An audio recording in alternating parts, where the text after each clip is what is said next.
મુનશી દાદા દ્વારા સ્થાપિત ભવંસની બધી જ પ્રવૃત્તિઓ જ્યાં જ્યાં આ સંસ્થાની શાખાઓ છે એમાં ઘણી શાખાઓનો સાક્ષી છું. આપણું મુંબઈનું આ ભવંસ કલ્ચરલ સેન્ટર એના પરિચયમાં એ બધા વડીલોના પરિચયમાં પણ ઘણું આવવાનું રહ્યું. પક્ષપાત રહિત સંસ્કૃતિની સેવા, સાહિત્યની સેવા, અધ્યાત્મ ભાવથી આ સંસ્થા કરે છે એવું મને એમ લાગે.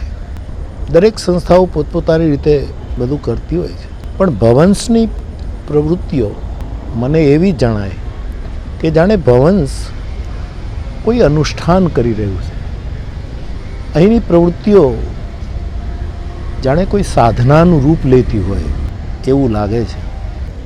કારણ કે પાયામાં જે મૂળ એ બહુ જ મોટા મૂલ્યો લઈને ગહેરાઈ તરફ ગતિ કરે છે. એક સાક્ષી તરીકે અને દ્રષ્ટા તરીકે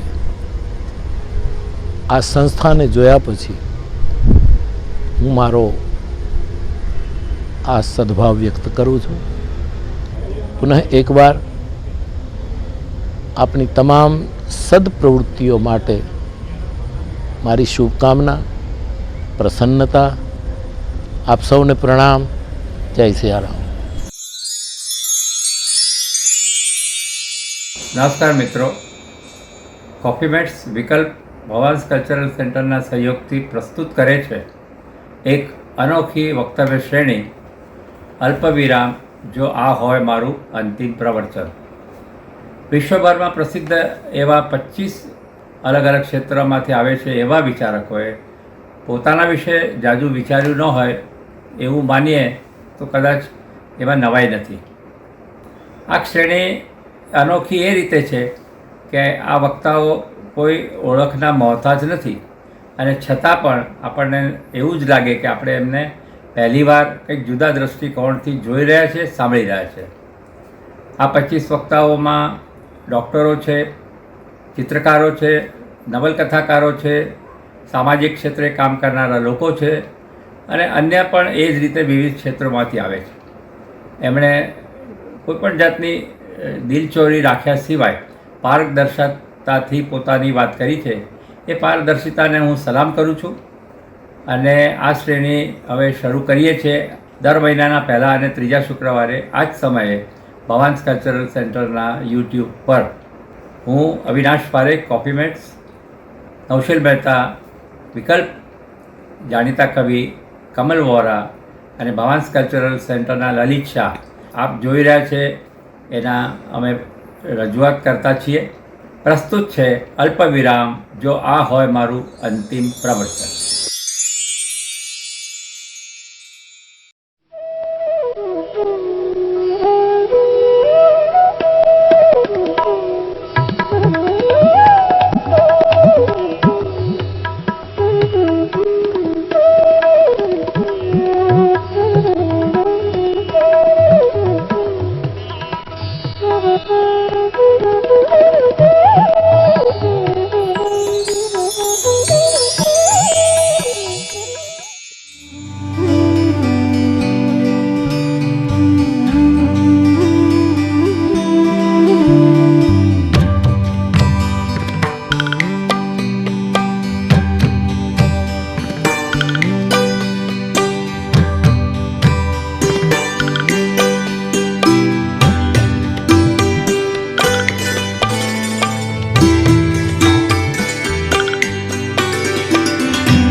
આટલી લાંબી લાંબી યાદીઓ તમે સાંભળી, બધું કર્યું, એ ધીરુબેન હું નથી.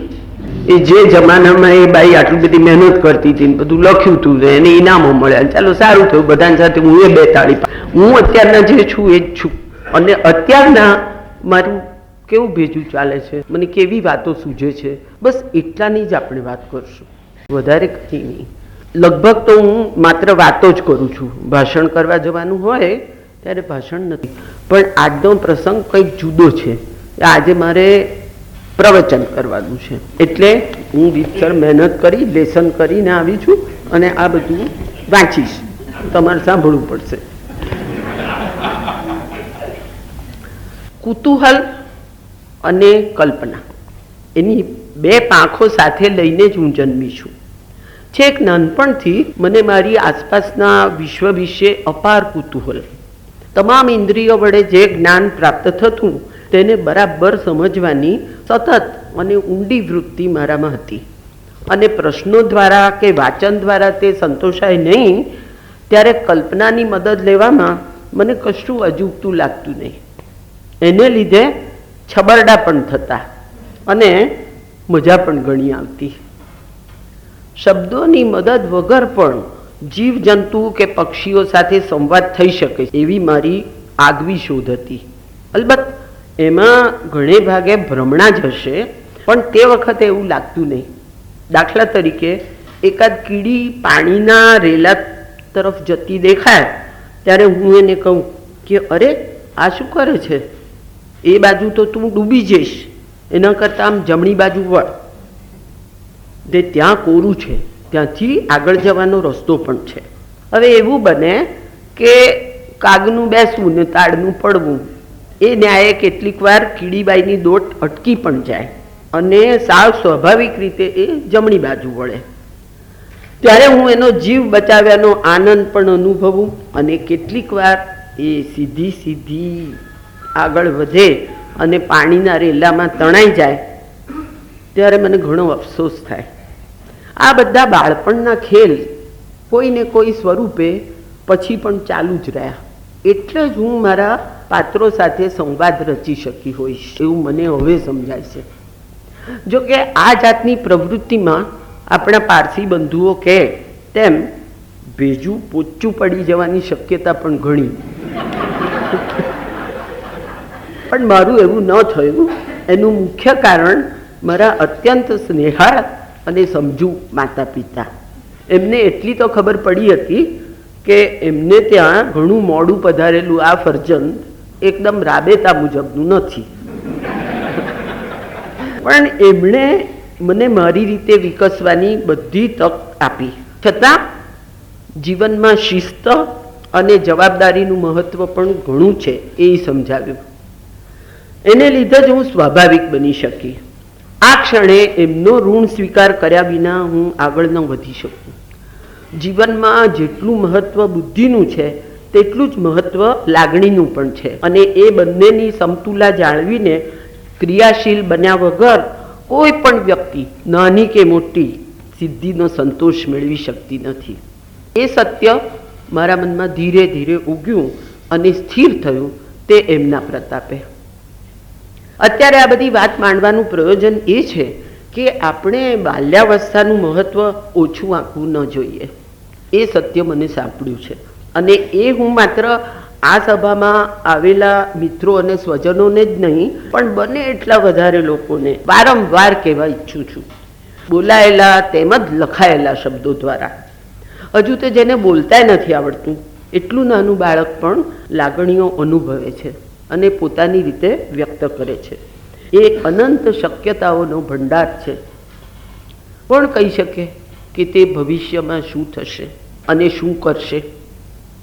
એનું આ ગ્રહ પરનું આગમન માનવજાત માટેનું એક વરદાન પણ હોઈ શકે અને એક શાપ પણ હોઈ શકે. આપણે સર્વજ્ઞ નથી, પણ આપણે એટલું તો કરી જ શકીએ. એને એની પોતાની રીતે ખીલવાની તક આપી શકીએ. એને આપણો સંપૂર્ણપણે નિરપેક્ષ અને સ્વાભાવિક સ્નેહ આપી શકીએ. આપણા મર્યાદિત અનુભવો અને સમજદારીની દિવાલો એની આસપાસ બાંધી દઈને એને ગુંગળાવી ન મારીએ. યોગ્ય અંતર જાળવીને એને જોતા રહીએ, અને એ જ્યારે આપણી તરફ મીટ માંડે ત્યારે એને આપણી નિકટતા અને હૂંફની ખાતરી આપીએ. બસ એટલું તો આપણે કરી જ શકીએ, અને એટલું આપણે કરવું જ જોઈએ. સમસ્ત માનવજાતની ચિંતા નહીં કરીએ તો ચાલશે, એને જોવાવાળો કોઈક છે એ એનું કામ કરશે. આપણી સમક્ષ તો એક બાળક છે, આપણું પોતાનું, આપણા પરિવારનું, સંબંધીઓનું, પાડોશીઓનું કે સદંતર અજાણ્યું, એના પ્રત્યે આપણું કર્તવ્ય છે. અને એ કર્તવ્ય પાલનનો આનંદ તત્ક્ષણ જ મળે છે અને આપણે માટે કલ્યાણકારી હોય છે. એ હું જાણું છું અને તમને સૌને જણાવવા માગું છું.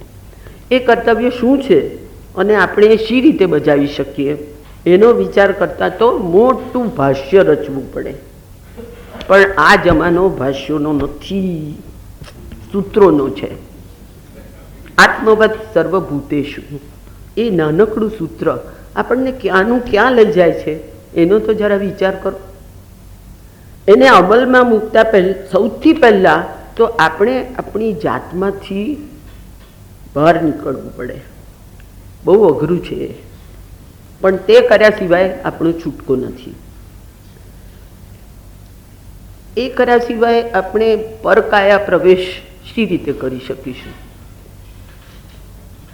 પારકાના સુખ દુઃખ શી રીતે જાણી શકીશું?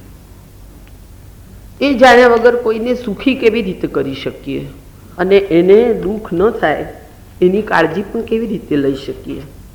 આ બાળક જાણે કે હું જ છું એવું ક્ષણવાર પણ અનુભવ્યા સિવાય આપણને શી રીતે સમજાય કે આપણાથી 5-6 ગણી ઊંચી અને કદાવર ને બળવાન વ્યક્તિ વડે પરાણે વેગથી ઘસડાવવામાં કેટલી તકલીફ થાય છે. ખાવું ન હોય છતાં બળજબરીથી મોઢામાં ખોસવામાં આવેલા ખાદ્ય પદાર્થ તરફ એવી ઘૃણા ઉત્પન્ન થાય છે. આ તો માત્ર 2 ઉદાહરણ આપ્યા. આવા તો કેટલાય પરાક્રમો આપણે બાળકો પર કરતા હોઈએ છીએ, અને આપણને ખ્યાલ સુદ્ધા નથી આવતો કે પોતાનો અણગમો વ્યક્ત કરવાનું એકમાત્ર સાધન ક્રંદન એ જ્યારે વાપરે ત્યારે આપણે એને કેટલી ઘાતકી રીતે વળીને ચૂપ કરી દઈએ છીએ. શું ગંદુ ને શું ચોખ્ખું એની સ્પષ્ટ વ્યાખ્યા બાળક પાસે નથી હોતી. એ સમજ આપણે એને આપણા વર્તન દ્વારા ઉગ્ર થયા વગર આપવી પડે છે. એને માટેની ધીરજ કે સમય આપણી પાસે છે? આ દિશામાં એકવાર વિચાર કરતા થશો એટલે મને ખાતરી છે કે મારા કરતાં પણ આગળ નીકળી જશો, અને આપણી સામાજિક વિસંવાદિતાના કારણો તમને ચડશે ને સંભવતઃ નિવારણ પણ સૂચશે. આ વાત વધારે પડતી લાગે છે, પણ મને કહો જોઈએ, જેનું બાળપણ સુખી અને આનંદી હોય એ વ્યક્તિ આગળ જતા દુષ્ટ અને પરપીડામાં રાચનારી બને એવી શક્યતા ઓછી નથી? પછી તો ભાઈ જીવન અનેક વિલક્ષણાઓથી ભરેલું છે. મારી પાસે આપણા બધા કોયડાઓનો ઉકેલ નથી, માત્ર કેટલાક વિચારો છે. એવો જ એક વિચાર વિસ્તૃત રૂપ ધરીને મારી પહેલી નવલકથા વડવાનલના 600 પાના બની જાય કે આજની આ સભાની 5-10 મિનિટ બની જાય. મારે શું, હું તો ખેડૂત કોમની છું. ચાલતા ચાલતા એ મુઠ્ઠી દાણા આ બાજુ ને મુઠ્ઠી દાણા પેલી બાજુ ફેંકતી જાઉં. એમાંથી કયો દાણો ફળદ્રુપ જમીનમાં પડીને લીલોછમ છોડ બનીને લહેરાશે ને કયો દાણો જીવજંતુનો ખોરાક બનશે કે પછી ત્યાં ને ત્યાં કોવાઈને નાશ પામશે તેની મને કેમ ખબર પડે? તેની મારે પરવા પણ શા સારું કરવી જોઈએ? આપણે તો આપણું કામ કરવાનું, દાણા ફેંકવાના. દાદ એવો હરી હાથ છે. અચ્છા, પણ એ નાનકડી ટોપલીમાં દાણા આવ્યા ક્યાંથી? વિદ્વજનોના સહવાસમાંથી, વાંચવાનું શીખ્યા પછી અનેકાનેક લેખકોના પુસ્તકોમાંથી, નાના મોટા અનુભવોમાંથી, આસપાસની જીવંત સૃષ્ટિના નિરીક્ષણમાંથી, સમવયસ્કોના વર્તનમાંથી, જાત જાતના વક્તાઓના ભાષણોમાંથી, ચર્ચા સભાઓમાંથી, કે નિયમ તરીકે બોલાતા અને ગવાતા ભજનોમાંથી ને સંસ્કૃત શ્લોકોમાંથી? ક્યાંથી? વિચારના મૂળ શોધવા અઘરા છે, બહુ અઘરા છે. હું નાની હતી ત્યારે ગાંધીજીનો જમાનો હતો. એમનો પ્રભાવ સર્વવ્યાપી અને ઊંડો હતો. અમારે માટે એ રાષ્ટ્રપિતા કે મહાત્મા ગાંધી નહોતા, બાપુ કે બાપુજી એ જ હતા. મારા બા એમના નિકટના અનુયાયીઓમાંના એક, એટલે ઘણી નાની ઉંમરે એમને નિકટથી જોવાનો, એમની વાતો સાંભળવાનો, એમનું ફૂલ્લ પ્રફુલ્લ હાસ્ય માણવાનો મને લાવો મળેલો. એમની અસર મારા પર કેટલી ઊંડી હશે એના બે દાખલા આપું. મારા બાને સૌથી પહેલી વાર જેલ થઈ ત્યારે મને 4થું વર્ષ ચાલતું હતું, લગભગ 3.5 થયા હશે ઉંમર તો. વાંદરાની કોર્ટમાં એમનો કેસ ચાલેલો. ન્યાયાસને કોઈ અંગ્રેજ બિરાજેલો. જ્યારે સજા ફરમાવવામાં આવી અને એમને પોલીસ પહેરા હેઠળ અદાલતમાંથી લઈ જવામાં આવ્યા, ત્યારે મારા પપ્પાજી અને ભાઈઓની સાથે હું પણ ઊભી હતી. મારી પાસેથી પસાર થતા જનેતાનું નૈસર્ગિક વાત્સલ્ય ઉભરાયું અને એમણે મને ઊંચકવા હાથ લાંબા કર્યા. પોલીસે કડકાઈથી એમને વાર્યા અને આગળ ચાલવાનો હુકમ કર્યો. તરત ન્યાયાસનેથી અવાજ આવ્યો, don't be inhuman, let her fondle her child. બાએ જ્યારે મને તેડી લીધી ત્યારે એમની આંખમાં જળજળિયા હતા, પણ એમની આ દીકરીના મનમાં પોતાના કે બાના કરતાં પણ ગાંધીજીની ચિંતા વધારે. એટલે એમને ગળે વળગીને મેં એમના કાનમાં આસ્તેથી કહ્યું, બા, બધાના દેખતા રડશો નહીં, નહીતર આપણા ગાંધીજીનું માન અપમાન થશે.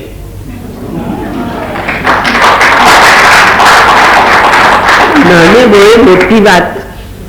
બાએ તરત મને વહાલથી દાબી દીધી અને પછી નીચે ઉતારી દઈને સ્વસ્થતાથી આગળ વધ્યા.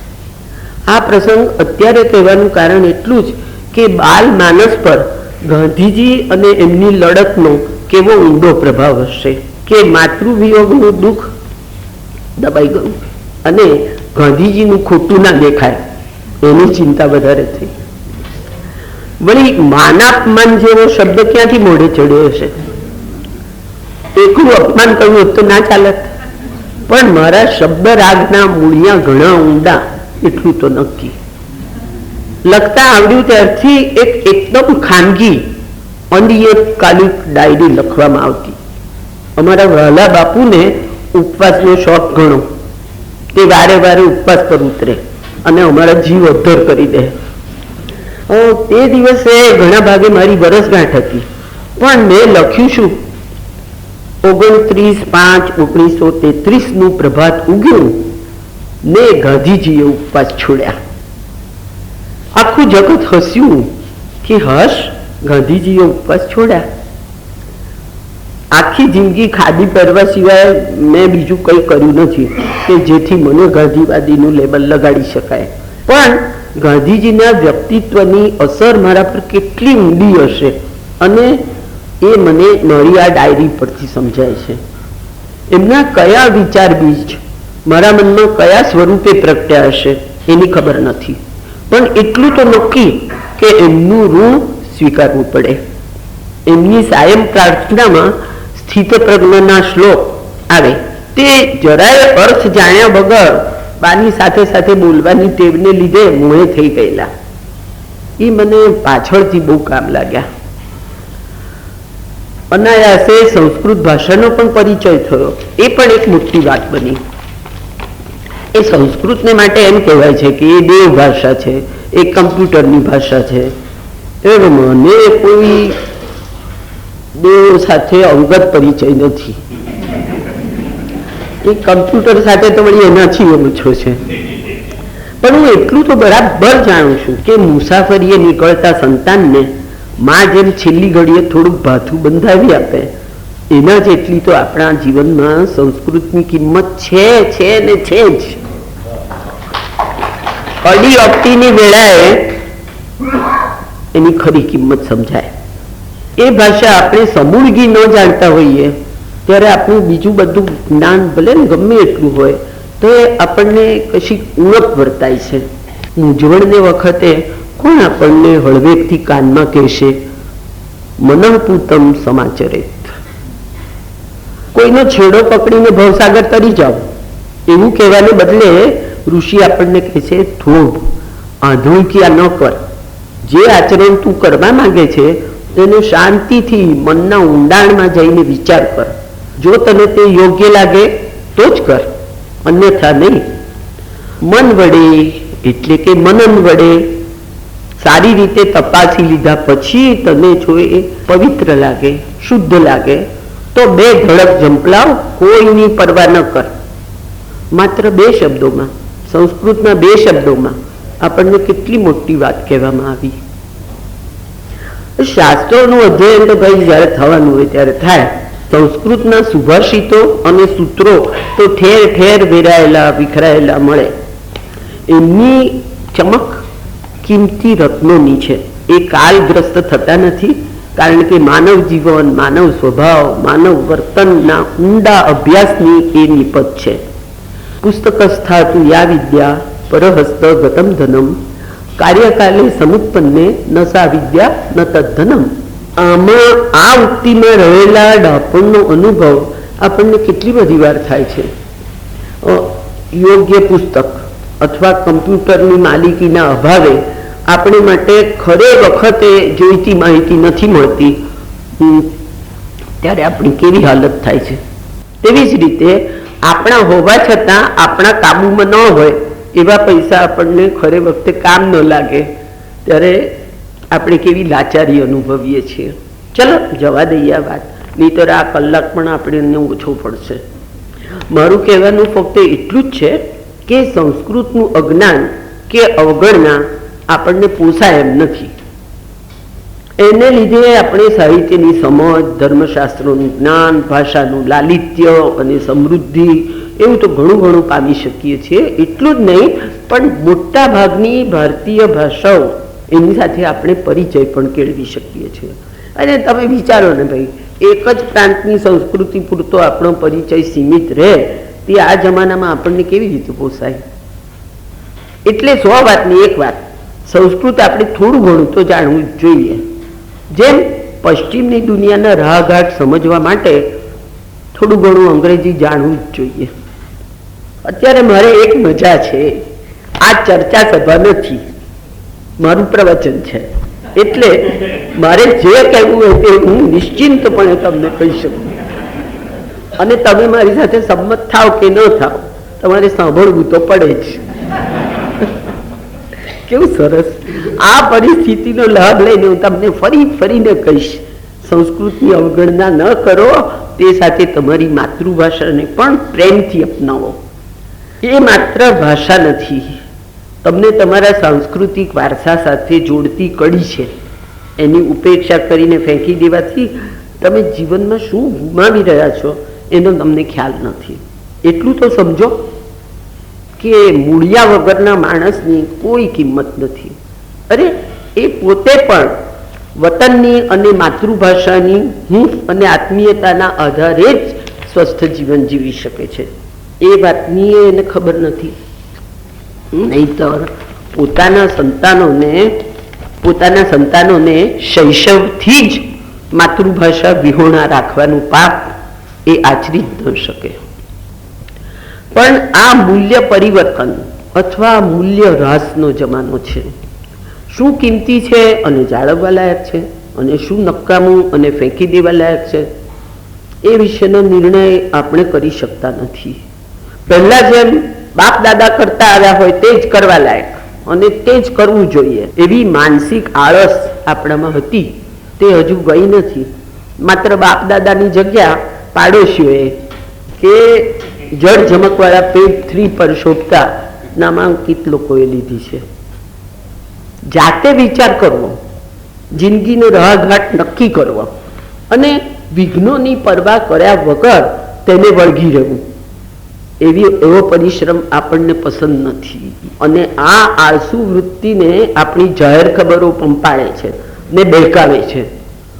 હું જાણું છું કે આ જાહેર ખબરિયા યુગમાં આવી વાતો કરીએ તો આપણે જૂનવાણી અને પછાત વિચારવાળા ગણાઈએ, પણ એ જોખમ ખેડીને પણ હું એટલું તો કહીશ કે મારું જીવન મારું પોતાનું જીવન છે અને એના પર કાબુ ધરાવવાનો ને મારી એકે એક વાતમાં દખલ કરવાનો હક હું કોઈને આપતી નથી. કેવી પથારીમાં સૂવું, કયા ઓશિકા વાપરવા, અરે ત્યાંથી માંડીને મારા દાંત, વાળ, ચામડી, તંદુરસ્તી, પ્રવાસ, મનોરંજન, રહેઠાણ, ખોરાક, ચીજ વસ્તુઓ, વાહન, પૈસાની ગોઠવણ, એકે એક બાબતમાં કોઈ મને શા માટે સલાહ આપે અને એ સલાહ મારે શા માટે માનવી જોઈએ? પરંતુ આ લોકોની પકડમાંથી છૂટવું બહુ મુશ્કેલ છે. આપણે પાષાણ યુગમાં તો પાછા જઈ શકતા નથી અને આ યુગમાં ગાડેરિયા પ્રવાહથી છૂટા પડવા જઈએ તો ચક્રમ ગણાવવાનો અને જૂથની બહાર ફેંકાઈ જવાનો પૂરેપૂરો સંભવ છે. એ જોખમ ખેડવાની આપણે તૈયાર નથી. એટલે મૂંગે મોએ આ ઓશિયાળી જિંદગી જીવ્યા કરીએ છીએ અને ક્યારેક થોડી બડબડ કરી લઈને સંતોષ મેળવીએ છીએ કે આપણે આપણો મત જાહેર કર્યો. પણ એનો અર્થ શું? એવા અર્થબર્થ શોધવાની પણ આપણને ફુરસત નથી અને જરૂર પણ નથી, ખરું કે નહીં? આપણા મુનશીજીએ એટલે કનૈયાલાલ માણેકલાલ મુનશીએ મને એકવાર કહેલું કે Dhiru, whenever you face a problem, either mend it or end it, but don't grumble about it. કેવી 1,00,000% વાત એમણે કહી હતી. આવા વંધ્ય કકળાટથી આપણે આપણી જાતને જ નુકસાન કરીએ છીએ, પામતા તો કશું જ નથી. પરંતુ વિચાર કરવો, આપણે આપણી મેળે સ્વતંત્ર રીતે વિચાર કરવો અને તેને અમલમાં મૂકવો એ કઈ સહેલી વાત નથી. વજ્જરની છાતી જોઈએ અને ગમે તે પરિણામ આવે તે વેઠી લેવાની માનસિક તૈયારી જોઈએ. એવું સાહસ ખેડવું શા માટે? મોટા લોકો બેઠા છે, એમને બધી ખબર છે, એ કહે પ્રમાણે ઊંધું ઘાલીને કર્યા ન કરીએ ને નિરાશ ન ભોગવીએ તે આ બધા જખંડામાં પડીએ.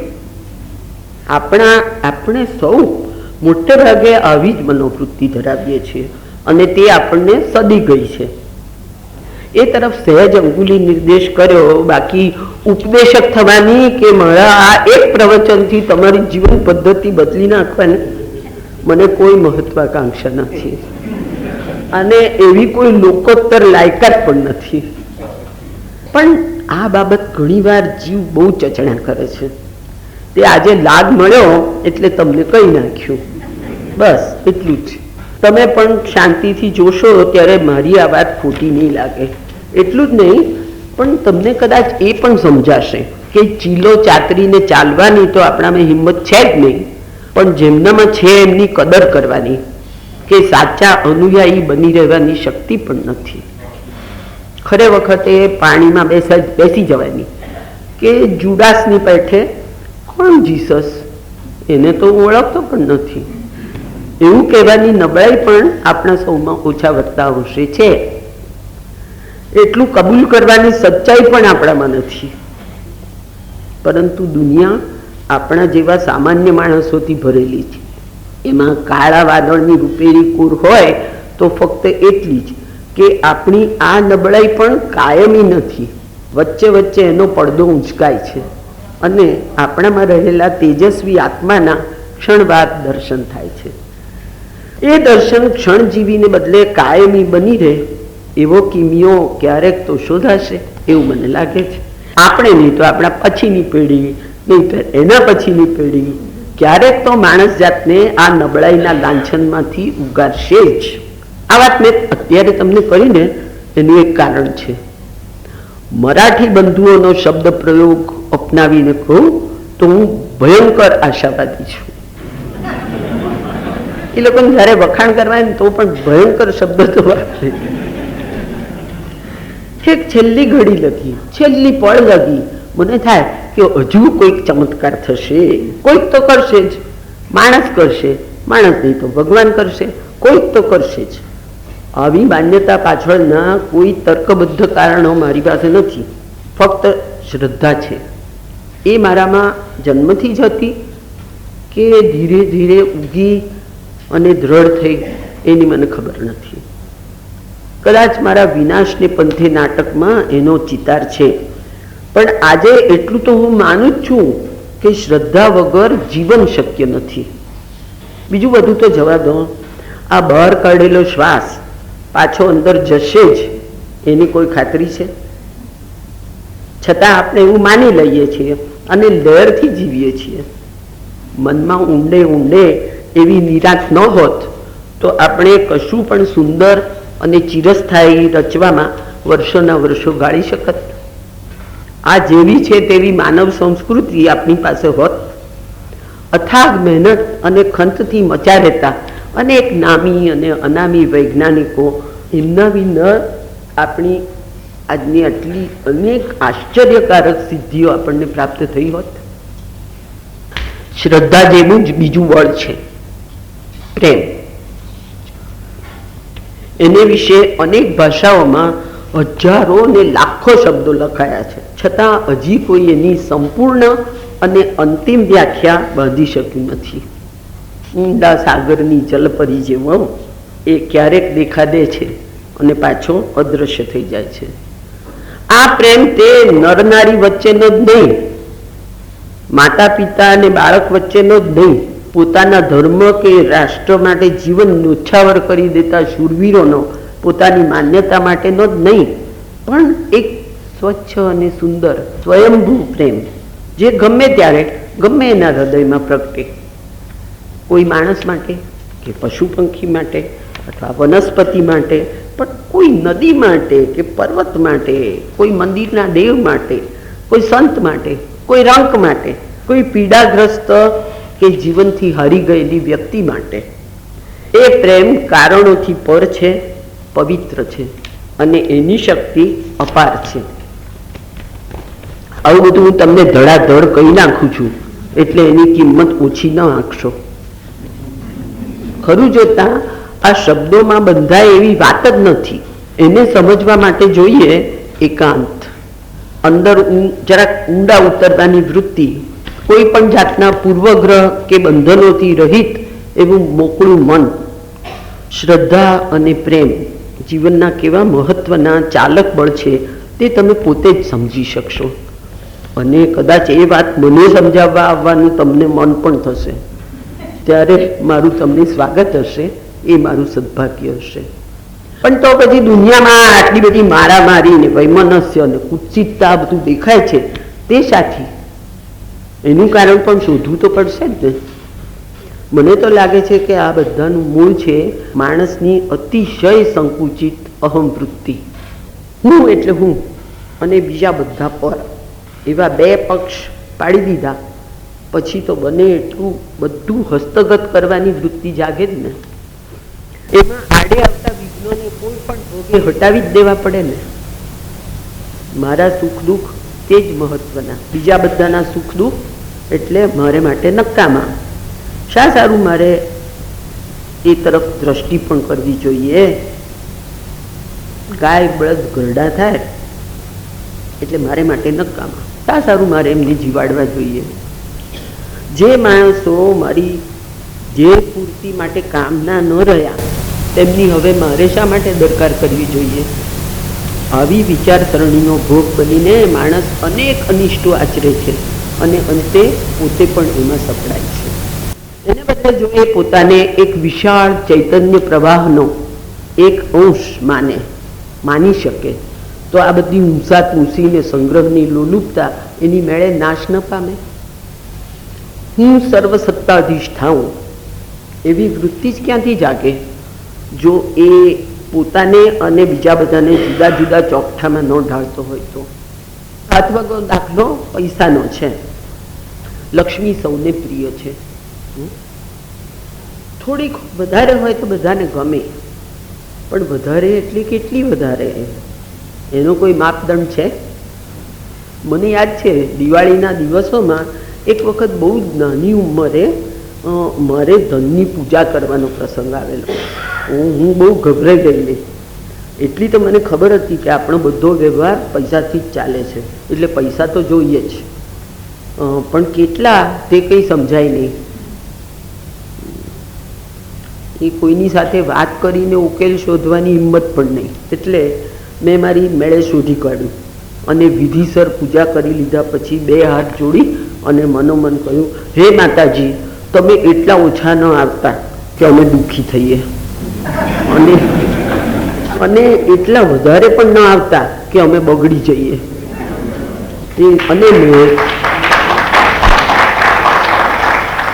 અને મહેરબાની કરીને એકલા તો ન જ આવતા, જ્યારે આપણ આવો ત્યારે તમારા પર સાથે જ આવજો, જેથી અમારું કલ્યાણ થાય.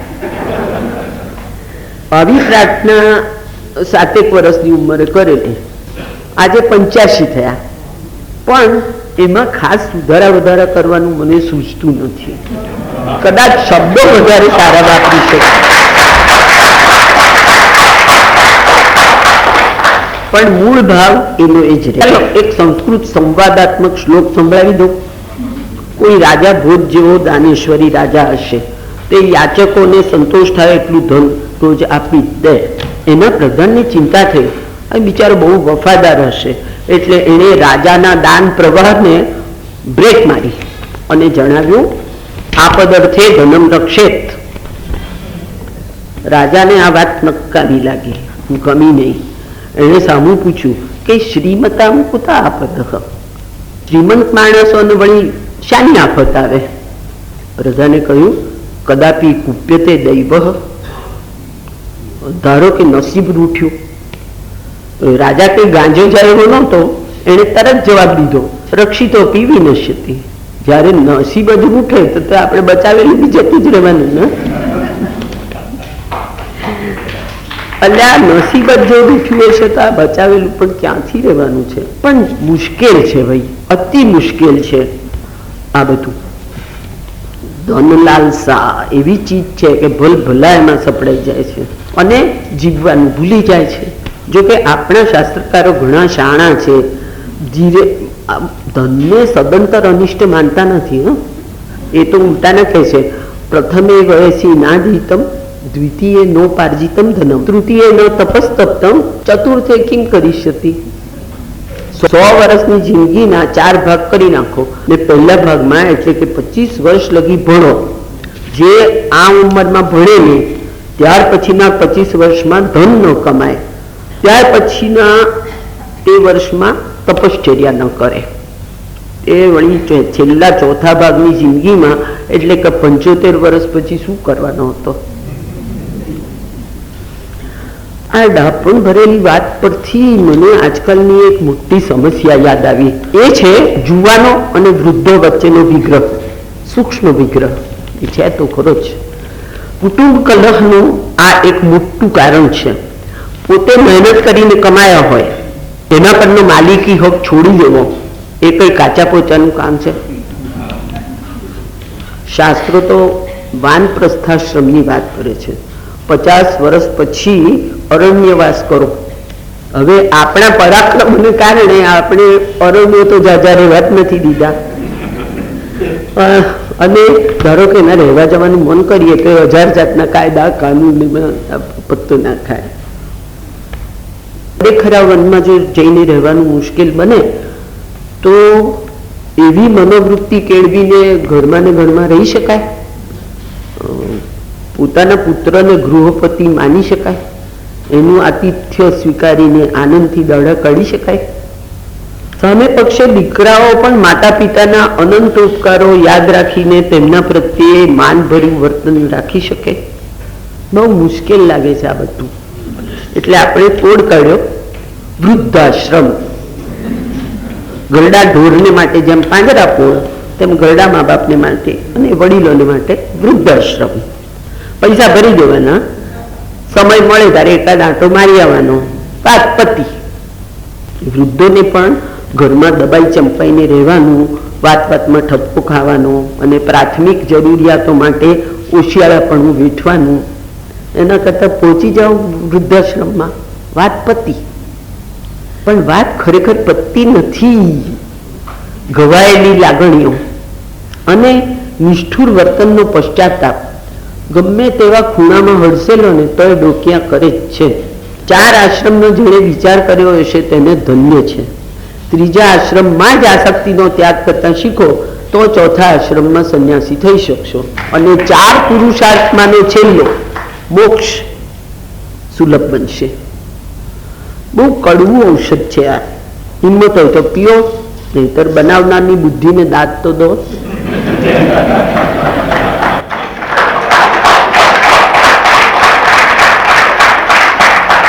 જમાનો બદલાય તેમ ઔષધો બદલાય એ વાત જુદી છે, પણ મૂળમાં વ્યાધિની પરખ તો સાચી જ છે ને.